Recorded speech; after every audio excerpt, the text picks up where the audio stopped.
Muri no video ngiye kukwereka ukuntu ushobora gutanga link, ukopia link ya page Facebook yawe ukayihe partage umugenzi wawe ukayimuha nko kuri WhatsApp kugira ngo agufollowing. Birashika kumubwira izina rya page yawe yaje kwirondera kuri Facebook akarondera akakubura kwereko hari gusanga ufise izina risa n'iry'uwundi muntu ugasanga rero umuntu ariko aragufollow ariko aragusearchinga biramugora kukubona, sivyo?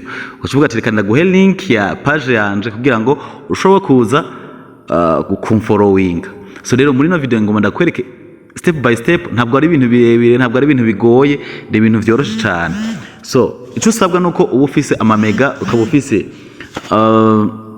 na page Facebook. Nizere ko muntu umwe atarakora page Facebook kugira ngo ashobore gukora amafaranga kuri page Facebook.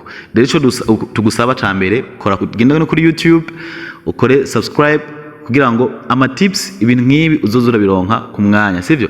Hanyuma wandike muri commentaire utubaze ikibazo cyose ushaka kugira ngo tukwishure tukwereke uko gikogwa. So reka twinjire muri Facebook nkuko bisanzwe. Tugiye kwifashisha iyi Facebook iyi, ayibona, turinjirayo.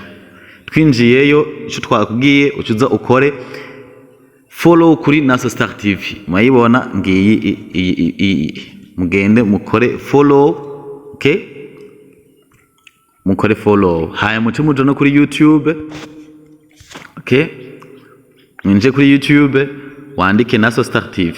Okay, wait, reka rorera Facebook, YouTube yinjire, urandika ngaha wandike Naso Star TV ihita iduga, okay? Turondeza tuyibona ni iyi, nta yindi ni iyi, okay? Tusabwa ukora follow kugira ngo uzurabona ama tips ibiganiro nk'ibi nta handi muzobisanga atari kuri Naso Star TV. So reka tubandanye. Umaze kwinjira muri Facebook yawe ucuza ngaha kuri aka gafoto, murahabona ako gafoto aha, ugafyondeko ucuza ino hejuru mubona uburungu butatu ufyondako ucuza ino musi, scrolling musi ucubona handitse ngo copy link to page aha, okay? Ucuyifyondako ufyonzeko ucugomba kavayo ukacuza muri WhatsApp, sivyo? Uje muri WhatsApp ushuraba nk'umuntu ohaza umuntu wari we wese bati uyu muntu reka ndamuhereze link yanje. So reka duhereze nk'uyo, okay? Tukora ucuza gupasting, wakoze copy hariya ucuza ugagira paste hapa, pastinze urarorera gato yivanya na connection ufise kugira ngo page dog, okay? Hanyuma ukacugira send. Aho send ubuhejeje gikorwa cawe, wa muntu ubuhejeje kumuha link ya page yawe akaca yinjira muri WhatsApp yawe akagufollowinga.